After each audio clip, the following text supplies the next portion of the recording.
आज हम लोग कंडक्टेंस के बारे में बात करेंगे इलेक्ट्रोकेमिस्ट्री के अंदर। कंडक्टेंस क्या होता है उसको समझने से पहले हम थोड़ा सा एक प्रीवियस रिलेशन पे आते हैं, दैट इज़ रेजिस्टेंस। हम लोगों ने स्टैंडर्ड 10th में फिजिक्स के अंदर पढ़ा हुआ था रेजिस्टेंस के बारे में। रेजिस्टेंस क्या करता है? रेजिस्टेंस जो है वो करंट के फ्लो को रोकने का काम करता है। Resist is a word, resist is a word. Resist का मतलब क्या होता है? रेजिस्ट का मतलब क्या होता है? टू स्टॉप और टू बी ऑब्स्टेकल। ठीक है, रेजिस्ट का मतलब होता है किसी चीज़ को रोकना या रोकने की कोशिश करना, ऑब्स्टेकल बनना या कंप्लीटली उसे रोक देना। तो यहाँ पर हम बात करते हैं रेजिस्टेंस, इससे हम एक्चुअल में इलेक्ट्रिकल रेजिस्टेंस बोलते हैं। इलेक्ट्रिकल रेजिस्टेंस का मतलब क्या हो गया? इलेक्ट्रिसिटी को रोकने का काम करना, मतलब इलेक्ट्रिक करंट को सिंपली रोकने का काम करना। तो electric current that is called I. ठीक है, इलेक्ट्रिक करंट को जो रोकने का काम करता है उससे हम कहते हैं रेजिस्टेंस। और ये हम लोगों ने पढ़ा था फ्रॉम ओम्स लॉ कि R is equal to V upon I. ठीक है, रेजिस्टेंस को हम क्या बोलते हैं? V upon I. वैसे ही हम आगे बात करते हैं कि ये जो रेजिस्टेंस है, रेजिस्टेंस ऑफ अ मटेरियल, कि हमारे पास अगर कोई रेजिस्टेंस है, ठीक है, और लेट सपोज कि इस तरीके से हमारे पास एक वायर दी हुई है। अगर हमारे पास एक वायर दी हुई है तो यहाँ पे इस वायर की अगर हम बात करें तो इसके अंदर अपना एक रेजिस्टेंस होगा जो हमेशा फिक्स होगा। ठीक है, ये जो रेजिस्टेंस होगा ये फिक्स होगा, यानी कि इसमें हम वोल्टेज बढ़ा सकते हैं, वोल्टेज डिक्रीज़ कर सकते हैं। सिमिलरली इसमें करंट जो है वो भी हम इंक्रीज़ कर सकते हैं, डिक्रीज़ कर सकते हैं, but the resistance will be constant for this wire. ठीक है, जब तक हम इसका शेप चेंज नहीं करते। मतलब अलग बात है कि अगर हम इसे फोल्ड कर दें, ठीक है, तब जा करके इसका रेजिस्टेंस जो है वो थोड़ा चेंज हो जाएगा। तो रेजिस्टेंस जो है इसके बारे में हमने पढ़ा था स्टैंडर्ड 10th के अंदर कि रेजिस्टेंस पे जो है हमारे पास ये किस पे डिपेंड करता है। तो रेजिस्टेंस जो है ये पढ़ा था आपने, resistance is directly proportional to length. ठीक है, रेजिस्टेंस जो है वो लेंथ ऑफ द वायर पर डिपेंड करती है कि जैसे जैसे हम लेंथ ऑफ द वायर बढ़ाएंगे, जितना लंबा तार होगा उतना ज़्यादा उसका रेजिस्टेंस भी होगा। इसका मतलब तार जैसे जैसे बढ़ता जाएगा वैसे वैसे रेजिस्टेंस बढ़ेगा, और जब रेजिस्टेंस बढ़ेगा इसका मतलब ये है कि उसके अंदर करंट जो है वो कम जाएगा। ठीक है, सेकंड पॉइंट पे आते हैं कि रेजिस्टेंस जो है that is inversely proportional to area. यानी कि हमारे पास अगर एक तार है, ठीक है, एक वायर हमारे पास है इस तरीके से, इसके एरिया की बात करें, एरिया ऑफ क्रॉस सेक्शन, इसका मतलब क्या हो गया? इसकी विड्थ। ठीक है, वो तार कितनी मोटी है उसे हम कहते हैं एरिया। अगर हम इसके एरिया को बढ़ाएंगे, इसका एरिया अगर बढ़ेगा तब क्या होगा? ये इन्वर्सली प्रोपोर्शनल होता है। इसका मतलब हमारे पास जो रेजिस्टेंस है वो डिक्रीज करना स्टार्ट हो जाएगा, करंट को ज़्यादा रोक नहीं पाएगा। इसलिए क्योंकि देखो करंट क्या होता है? करंट का मतलब सिंपली होता है स्पीड। ठीक है, हमारे पास जो इलेक्ट्रॉन्स फ्लो हो रही हैं, एक वायर के अंदर इलेक्ट्रॉन्स जो फ्लो हो रही हैं, उस इलेक्ट्रॉन की कितनी स्पीड है, मतलब हम ये समझते हैं कि कितना चार्ज एक सेकेंड में ट्रांसफ़र हो रहा है, या फिर एक यूनिट टाइम में हमारे पास कितना चार्ज जो है वो एक जगह से दूसरी जगह जा रहा है। तो जितना ज़्यादा स्पेस होगा उतना ज़्यादा चार्ज आसानी से ट्रैवल कर पाएगा, जितना कम स्पेस होगा उतना चार्ज कम आसानी से ट्रैवल कर पाएगा। तो इस तरीके से इन दोनों की इक्वेशंस को जब अपन कंबाइन करते हैं तो हमें ये मिलता है that is R is proportional to L upon A। R जो होता है वो प्रोपोर्शनल हो जाएगा L अपॉन A, और यहाँ से हमने पढ़ा था कि R ये प्रोपोर्शनलिटी कांस्टेंट की हम यहाँ पे बात करेंगे। ये जो प्रोपोर्शन का साइन है इसे हम इक्वल टू में चेंज करेंगे L अपॉन A, और यहाँ से हमारे पास एक कांस्टेंट आ जाएगा जिसे हम बोलते हैं rho, where rho is called proportionality constant. ठीक है, ये हमारे पास कहलाता है प्रोपोर्शनैलिटी कांस्टेंट, प्रोपोर्शनैलिटी कांस्टेंट, और इसका नाम क्या होता है? रो। ठीक है, इसको बोलते क्या हम? इसे अपन बोलते हैं स्पेसिफिक रेजिस्टेंस। इसे हम स्पेसिफिक रेजिस्टेंस बोलते हैं, या इसे एक और नाम दिया जाता है दैट इज़ रेजिस्टिविटी। ठीक है, तो इसे हम लोग दो तरह का नाम देते हैं, एक स्पेसिफिक रेजिस्टेंस या फिर रेजिस्टिविटी। और यहाँ पे बेसिकली हम लोग बात कर लेंगे इसकी। तो देखिए, जैसे हमारे पास रेजिस्टेंस जो है वो क्या करता है? करंट को रोकने का काम करता है, उसी तरीके से उसी का अपोजिट क्या हो जाएगा? तो करंट को रोकने का काम करेगा रेजिस्टेंस, तो इसका उल्टा क्या हो जाएगा? कंडक्टेंस। ठीक है, कंडक्टेंस को हम डिफाइन कैसे करते हैं? कंडक्टेंस को हम सिंपली ये डिफाइन करते हैं, it is the inverse of resistance. जो रेजिस्टेंस का उल्टा होता है, तो रेजिस्टेंस क्या करेगा? रेजिस्टेंस जो है वो करंट को रोकने की कोशिश करेगा। कंडक्टेंस क्या करेगा? करंट को और ज़्यादा स्पीड करने की कोशिश करेगा, यानी उसे बढ़ाने की कोशिश करेगा। ठीक है, उसे रोकने की कोशिश नहीं करेगा। तो हम यहाँ पे बात कर लेते हैं रेजिस्टेंस की। बात अगर समझ में आ गई तो कंडक्टेंस जो है, कंडक्टेंस की बात भी आपको समझ में आ जाएगी। कंडक्टेंस क्या हमारे पास? It is the inverse of resistance, यानी कि रेजिस्टेंस का अपोजिट जो होता है वो हमारे पास कंडक्टेंस होता है। ठीक है। सिमिलरली अगर हम रेजिस्टिविटी की बात करें, रेजिस्टिविटी जो होता है दैट इज कॉल्ड रो, ठीक है। रेजिस्टिविटी का जो अपोजिट हो जाएगा, देखो रेजिस्टेंस का अपोजिट कंडक्टेंस, तो रेजिस्टिविटी का अपोजिट क्या हो जाएगा आपके पास, कंडक्टिविटी, ठीक है। इसे अपन बोलते हैं कंडक्टिविटी, ठीक। आगे हम इसके बारे में फिर बात करते हैं। वीडियो चल रहा है ना जितेंद्र?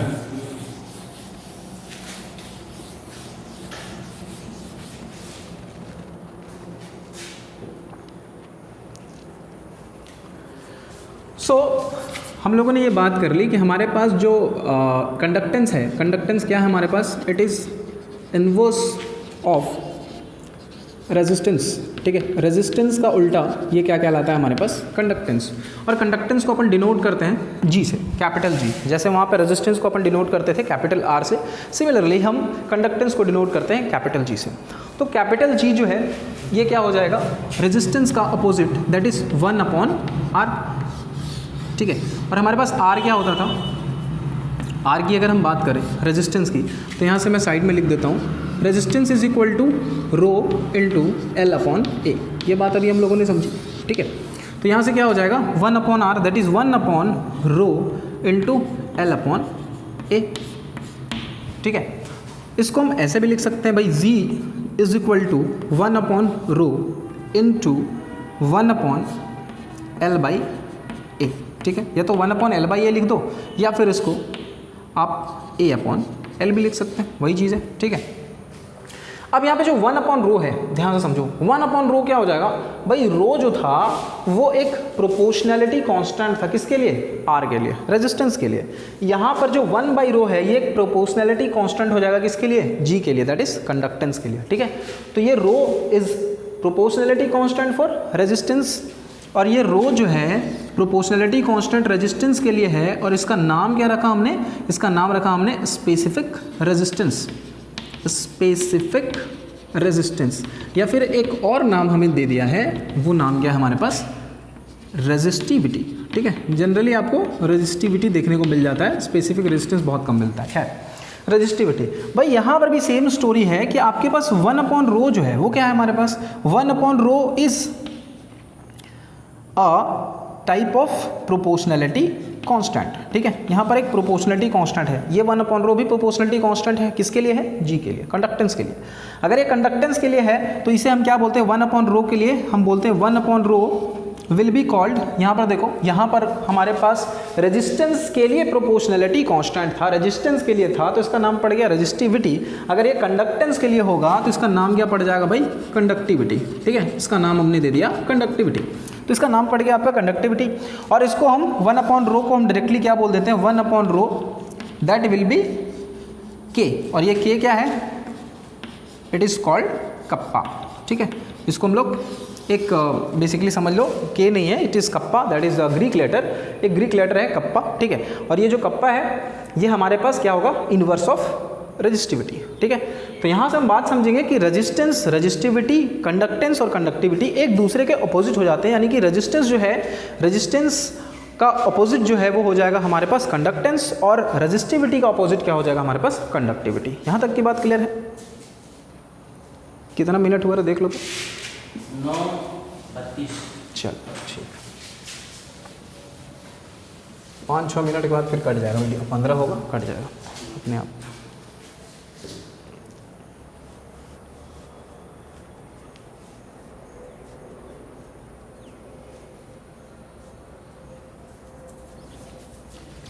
अब हम बात करते हैं एसआई यूनिट की। तो देखिए रेजिस्टेंस जो था उसका एसआई यूनिट क्या था, ओम, ठीक है।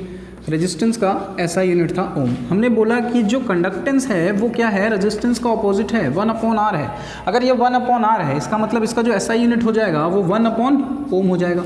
1/ओम, या तो हम इसको क्या बोल सकते हैं, ओम इनवर्स, ठीक है। और इस ओम इनवर्स को एक नाम दिया गया, क्या, इसको हम डिनोट करते हैं एस से, और इसका नाम है साइमन्स, ठीक है। साइमन इसको हम लोग बोलते हैं। इसका जो स्टैंडर्ड यूनिट हो जाएगा, एसआई यूनिट हो जाएगा, वो हो जाएगा हमारे पास साइमन, ठीक। ये किसकी बात कर रहे हैं हम लोग, कंडक्टिविटी की। अगर हम लोग यहाँ पे कंडक्टेंस की बात कर रहे हैं, कंडक्टिविटी की अगर हम बात करें, यानी कि हम लोग कप्पा की बात करें, तो देखो कप्पा किसका अपोजिट हो जाएगा, कप्पा जो है वो रेजिस्टिविटी का अपोजिट हो जाएगा। और रेजिस्टिविटी को हम क्या बोलते हैं, ये हो जाएगा 1/रो, रो रेजिस्टिविटी। रेजिस्टिविटी आपको याद होगा, रेजिस्टिविटी जो होता है, रेजिस्टिविटी का मतलब देखो यहाँ से एक बार मैं बता देता हूँ क्लियर करके। हमारे पास जो रेजिस्टेंस है, resistance will be equal to rho L upon A. तो यहाँ से आपके पास जो रो की वैल्यू आएगी तो रो कितना हो जाएगा, ये ए चला गया इधर मल्टीप्लाई में, that is R into A upon L. ठीक है, और यहाँ से रेजिस्टेंस जो है, रेजिस्टेंस का ऐसा यूनिट ओम है, एरिया जो होता है एरिया का ऐसा यूनिट मीटर स्क्वायर, तो इसको अपन मीटर इंटू मीटर बोल देते हैं। ठीक है, मीटर स्क्वायर। और जो लेंथ है, लेंथ का ऐसा यूनिट होता है मीटर। तो देखो यहाँ से 1 मीटर और 1 मीटर कैंसिल हो गया और इसका जो ऐसा यूनिट हो जाएगा that will be your ohm meter. ठीक है, तो इसका ऐसा यूनिट ओम मीटर हो जाएगा। अब यहाँ से हम बोल रहे हैं इसका इन्वर्स, तो ओम का इन्वर्स क्या हो गया, ओम इन्वर्स, और मीटर का इन्वर्स क्या हो गया, मीटर इन्वर्स। तो इसका जो ऐसा यूनिट हो जाएगा कप्पा का, वो क्या हो जाएगा, ओम इन्वर्स मीटर इन्वर्स। ओम इन्वर्स का मतलब अभी मैंने क्या बताया, ओम इन्वर्स का मतलब होता है साइमेंस। ठीक है, तो इसको अपन ऐसे भी डिनोट कर सकते हैं, साइमन मीटर इन्वर्स। ठीक है, या तो फिर ये ऐसा यूनिट है, या फिर इसके छोटे यूनिट जो होते हैं वो साइमन सेंटीमीटर इन्वर्स भी होता है। ठीक है, तो यहाँ पे हमने बात की कंडक्टेंस क्या होता है, उसका क्या ऐसा यूनिट है, क्या रिलेशन है उसका रेजिस्टेंस के साथ, कंडक्टिविटी क्या है, बेसिकली कंडक्टिविटी का रिलेशनशिप रेजिस्टिविटी के साथ किस तरह से है। ठीक है, कंडक्टिविटी रेजिस्टिविटी, रेजिस्टिविटी को जैसे हम बोलते हैं स्पेसिफिक रेजिस्टेंस, वैसे ही हम कंडक्टिविटी को भी हम स्पेसिफिक कंडक्टेंस के नाम से जान सकते हैं। ठीक है, तो यहाँ तक की क्लास में हम लोगों ने एक नॉर्मल सा एक डेफिनेशन वे में हम लोगों ने देखा कि क्या ये सब टर्म्स हैं, और आगे हम बात करते हैं कि ये किस पे डिपेंड करता है। मेटालिक और इलेक्ट्रिकल कंडक्टर की, देखिए मेटालिक और इलेक्ट्रिकल कंडक्टर क्या है, इलेक्ट्रिकल कंडक्टर। ठीक है, अगर हम बात करते हैं बेसिकली इसकी, तो इलेक्ट्रिकल कंडक्टेंस जो मेटल्स के थ्रू होता है, यानी कि जब कंडक्टेंस मेटल के थ्रू हो रहा है तो उसे हम लोग या तो इलेक्ट्रिकल या तो मेटालिक, ठीक है, तो उसको हम मेटालिक कंडक्टेंस बोल सकते हैं या तो इलेक्ट्रिकल कंडक्टेंस बोल सकते हैं। अब इसका मतलब क्या है, सबसे पहले तो ये बात समझते हैं कि ऐसा क्यों होता है। This is due to the movement of electrons. ठीक है, ये हमारे पास इलेक्ट्रॉन्स के मूवमेंट के कारण होता है। अब यहाँ पे सवाल आएगा कि भाई हमारे पास अगर मेटल हैं तो हमारे पास नॉन मेटल्स भी हैं। ठीक है, तो नॉन मेटल्स में क्या इलेक्ट्रॉन्स मूव नहीं करते हैं, या फिर मेटल्स के साथ ही ऐसा क्यों होता है, नॉन मेटल के साथ क्यों नहीं होता है। तो देखिए मेटल के साथ होने का सबसे बड़ा रीज़न ये है कि मेटल जो है वो इलेक्ट्रॉन ईजिली डोनेट कर सकता है, इलेक्ट्रॉन आसानी से लूज़ कर सकता है। ये आपको पता है कि metals are positively charge particles, तो ये आसानी से इलेक्ट्रॉन्स को लूज़ कर सकते हैं और उसके कारण इलेक्ट्रॉन्स की मूवमेंट जो है वो आसानी से हो पाती है। ठीक है, क्योंकि नॉन मेटल जो है वो तो खुद चाहेंगे कि भाई हमें इलेक्ट्रॉन चाहिए, वो इलेक्ट्रॉन रिसीव करना चाहेंगे, डोनेट करना नहीं चाहेंगे। तो इसकी वजह से जो है हमारे पास मेटल्स के अंदर जो है इलेक्ट्रिकल कंडक्टिविटी या तो मेटालिक कंडक्टिविटी हमें देखने को मिलती है, यानी कि आसानी से अगर हम बात करते हैं, देखिए कंडक्टर, इंसुलेटर, सुपर कंडक्टर्स, बहुत तरह के टर्म्स जो है हम लोगों ने बचपन से पढ़ रखा है कि what is a conductor, what is an insulator, what is बोल सकते हैं सेमी कंडक्टर, सुपर कंडक्टर, बहुत तरह के कंडक्टर हम लोगों ने पढ़ रखे हैं। ये कंडक्टर को डिफाइन कौन करता है, कंडक्टेंस। यहाँ पर हम बात कर रहे हैं कि जिसका कंडक्टेंस जितना ज़्यादा होगा, ठीक है, कंडक्टेंस ज़्यादा होगा इसका मतलब रेजिस्टेंस कम होगा। ठीक है, सिंपल सी बात है। रेजिस्टेंस क्या करता है, रेजिस्टेंस ये करता है कि जो भी करंट फ्लो हो रही है उस करंट को फ्लो करने से रोकने का काम करता है। कंडक्टेंस क्या करता है कि जो भी करंट फ्लो हो रहा है उसको और हेल्प करता है अच्छे से फ्लो करवाने में। तो दोनों एक दूसरे के अपोजिट चीज़ें हैं। अगर यहाँ पर हम बेसिकली कंडक्टर की बात करते हैं तो कंडक्टर क्या होता है, जिसके अंदर कंडक्टेंस बहुत ज़्यादा हो, रेजिस्टेंस बहुत कम हो, यानी कि इलेक्ट्रॉन आसानी से फ्लो हो पाए, that is called a simply conductor. और इंसुलेटर की अगर अपन बात करें तो इंसुलेटर क्या होता है, जहाँ पे हमारे पास रेजिस्टेंस बहुत ज़्यादा हो और कंडक्टेंस बहुत कम हो। इसका मतलब रेजिस्टेंस बहुत ज़्यादा हो, इसका मतलब क्या है कि जो इलेक्ट्रॉन्स होगा उसे रोकने की कोशिश करने वाला। ठीक है, तो अगर इलेक्ट्रॉन्स को बहुत ज़्यादा उसके फ्लो को रोका जाएगा तो वो क्या बन जाएगा, एक इंसुलेटर बन जाएगा। अब सिंपल सी बात है कि हम यहाँ पर कंडक्टर इंसुलेटर की बात कर रहे हैं, तो कंडक्टेंस, इंसुलेशन, ये सारी चीज़ें जो है हर जगह पे एग्जिस्ट करती हैं। मतलब ऐसा नहीं है कि we are talking about only electricity और we are talking about the chapter of electricity और electric current, then after we can understand this thing कि भैया हमारे पास इलेक्ट्रिक करंट जहाँ होगा वहीं पर हमारे पास रेजिस्टेंस या कंडक्टेंस होगा। रेजिस्टेंस या कंडक्टेंस हर चीज़ में हो सकती है। ठीक है, अब यहाँ पे डिपेंड क्या करता है, उसमें ज़्यादा होगा, किसी में कम होगा। ठीक है, जैसे मैं बात करूँ दुनिया की कोई भी चीज़ जिसके अंदर इलेक्ट्रिक करंट पास होगी वो क्या कहलाएगा, कंडक्टर कहलाएगा। क्यों कंडक्टर कहलाएगा, इसका मतलब उसके अंदर कंडक्टेंस है। अगर मैंने बोला कि कंडक्टेंस है तो क्या रेजिस्टेंस नहीं है, रेजिस्टेंस भी है। ठीक है, कंडक्टेंस एंड रेजिस्टेंस, ध्यान से समझिएगा, कंडक्टेंस और रेजिस्टेंस जो है वो दोनों चीज़ें हमेशा साथ साथ होती हैं, जिसको अपन बोलते हैं साइमल्टेनियसली। ठीक है, ये कंडक्टेंस और रेजिस्टेंस हमेशा साथ साथ होती हैं, साइमल्टेनियसली होती हैं। तो ये अलग बात है कि रेजिस्टेंस होगा बट बहुत कम होगा, तो वो क्या कहलाएगा, सुपर कंडक्टर कहलाएगा। ठीक है, बहुत कम रेजिस्टेंस होगा लेकिन कंडक्टेंस बहुत ज़्यादा होगा, बट बहुत कम होगा, ऐसा नहीं होगा कि नहीं होगा। ठीक है, तो हमारे पास कंडक्टेंस भी होगा, रेजिस्टेंस भी होगा। ये अलग बात है कि कंडक्टेंस कहीं पर बहुत ज़्यादा होगा, कहीं पर बहुत कम होगा, रेजिस्टेंस कहीं पर बहुत ज़्यादा होगा, बहुत कम होगा। ठीक है, तो ये दोनों चीज़ें साथ साथ अकर करती हैं। तो यहाँ पर हम बात कर रहे हैं कि इलेक्ट्रिकल कंडक्टेंस, कोई भी इलेक्ट्रिकल कंडक्टेंस जिस मतलब बेसिकली मेटल्स की अगर हम बात करें कि मेटल्स के थ्रू अगर कंडक्टेंस जा रहा है, यानी कि इलेक्ट्रॉन्स का फ्लो जो है वो किसी मेटल के अंदर हो रहा है, तो उसको अपन क्या बोलते हैं, मेटालिक या फिर इलेक्ट्रिकल कंडक्टर बोलते हैं। ठीक है, अब यहाँ पे बात करते हैं कि ऐसा क्यों होता है। ऐसा इसलिए होता है क्योंकि इलेक्ट्रॉन्स जो है वो पास कर रही हैं, तो this is due to the passing of electrons, movement of electrons. अब ये किस पे डिपेंड करता है, यानी कि हमारे पास जो इलेक्ट्रॉनिक कंडक्टेंस है वो डिपेंड किस पे करता है। तो पहली चीज़ तो सिंपल सी बात है, nature and structure of metals. हमारे पास जैसा मेटल होगा, अब हम बात करते हैं कि कोई मेटल जो है वो ज़्यादा अच्छा कंडक्टर हो सकता है, कोई मेटल जो है वो बहुत ज़्यादा अच्छा कंडक्टर नहीं हो सकता है। तो ये डिपेंड करता है नेचर ऑफ मेटल के अंदर। ठीक है, ऊपर आगे बात कर लेते हैं नंबर ऑफ वैलेंस इलेक्ट्रॉन्स की, कि हमारे पास एक एटम के अंदर कितने वैलेंस इलेक्ट्रॉन है। वैलेंस इलेक्ट्रॉन आपको पता है कि वैलेंस इलेक्ट्रॉन क्या होता है। वैलेंस इलेक्ट्रॉन का मतलब होता है हमारे पास जो सबसे लास्ट सेल्स में इलेक्ट्रॉन्स होते हैं उसे अपन बोलते हैं valence electron, which decides the valency of any element और एनी एटम। ठीक है, तो हमारे पास वो कहलाता है वैलेंस इलेक्ट्रॉन। तो नंबर ऑफ वैलेंस इलेक्ट्रॉन्स पे डिपेंड करता है। और थर्ड चीज़ क्या है हमारे पास, टेम्परेचर। जैसे वहाँ पे पढ़ा था कि जैसे जैसे हम टेम्परेचर बढ़ाएंगे रेजिस्टेंस के अंदर, जैसे जैसे हम टेम्परेचर बढ़ाएंगे रेजिस्टेंस भी क्या होगा, इंक्रीज करेगा। यहाँ पर उसका उल्टा होगा, सब कुछ तो उल्टा ही चल रहा है। तो भाई यहाँ पर वही चीज़ होगा कि हम जैसे जैसे टेम्परेचर को इंक्रीज करेंगे, हमारा जो रेजिस्टेंस है वो इंक्रीज होगा और कंडक्टेंस है वो डिक्रीज हो जाएगा।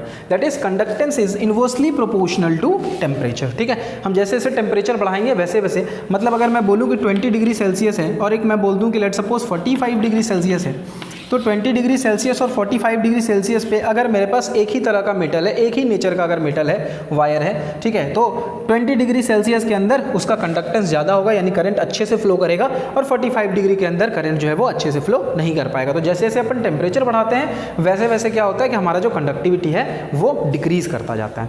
तो ये तीनों फैक्टर्स के ऊपर हमारे पास पहला फैक्टर क्या हो गया, नेचर। ठीक है, कि हमारे पास जो भी मेटल दिया हुआ है उस गिवन मेटल का नेचर कैसा है, उस गिवन मेटल का स्ट्रक्चर कैसा है। दूसरी बात अगर हम लोग कर ले तो यहाँ पे हम टेम्परेचर की बात कर सकते हैं कि जो हमारे पास उसका टेम्परेचर होगा उस जैसे जैसे इंक्रीज करा जाएगा, टेम्परेचर बढ़ने के कारण उसका कंडक्टेंस जो है वो डिक्रीज करने लगेगा। ठीक है, दैट इज इनवर्सली प्रोपोर्शनल। और थर्ड क्या है हमारे पास, नंबर ऑफ वैलेंस इलेक्ट्रॉन्स पर एटम, यानी कि एक एटम जो भी हमारे पास गिवन एटम होगा, या मान लो हम एक कंडक्टर ले रहे हैं या फिर एक वायर ले रहे हैं, लेट सपोज कॉपर का, एक वायर हमने ले लिया लेट सपोज एल्यूमिनियम का। ठीक है, तो उसके अगर मान लो अपन बात कर लेते हैं कि let suppose I have calcium, तो कैल्शियम जो है ये भी हमारे पास एक मेटल है। ठीक है, और मेटल है तो इसके अंदर अगर हम वैलेंस इलेक्ट्रॉन्स की बात करें 2882, ये हमारे पास लास्ट सेल के अंदर हमारे पास 2 इलेक्ट्रॉन होते हैं जिसे अपन बोलते हैं वैलेंस इलेक्ट्रॉन। ठीक है, सिमिलरली अगर अपन एल्यूमिनियम की बात करें 283, तो इसके अंदर जो वैलेंस इलेक्ट्रॉन होता है last shell that is called 3।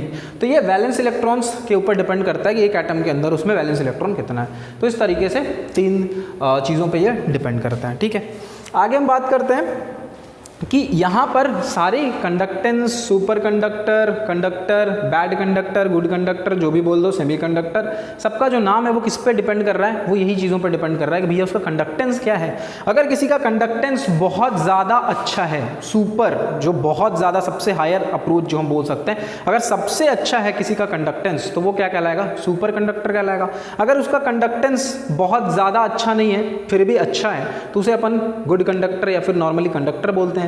अगर किसी का एवरेज है तो उसे अपन सेमी कंडक्टर बोलते हैं, किसी का बहुत ज़्यादा पुअर है तो उसे पुअर कंडक्टर या फिर इंसुलेटर बोला जाता है। ठीक है, जिसके अंदर पास ही नहीं कर रहा है तो वो कहलाता है हमारे पास इंसुलेटर। क्या है, तो यहाँ पे हम लोगों ने कंडक्टेंस की बात कर ली, और कंडक्टेंस के अंदर हम लोगों ने किसकी बात करी है, मेटालिक और इलेक्ट्रिकल कंडक्टर। 2 तरह की चीज़ें, एक मेटालिक और इलेक्ट्रिकल कंडक्टर। और दूसरी बात यहाँ पे हम आगे करने वाले हैं जहाँ पर हम बात करेंगे इलेक्ट्रोलाइट्स की, जिसे हम लोग इलेक्ट्रोलिटिक कंडक्टर या इलेक्ट्रोलाइटिक कंडक्टर के नाम से जानते हैं। ठीक है, चलो।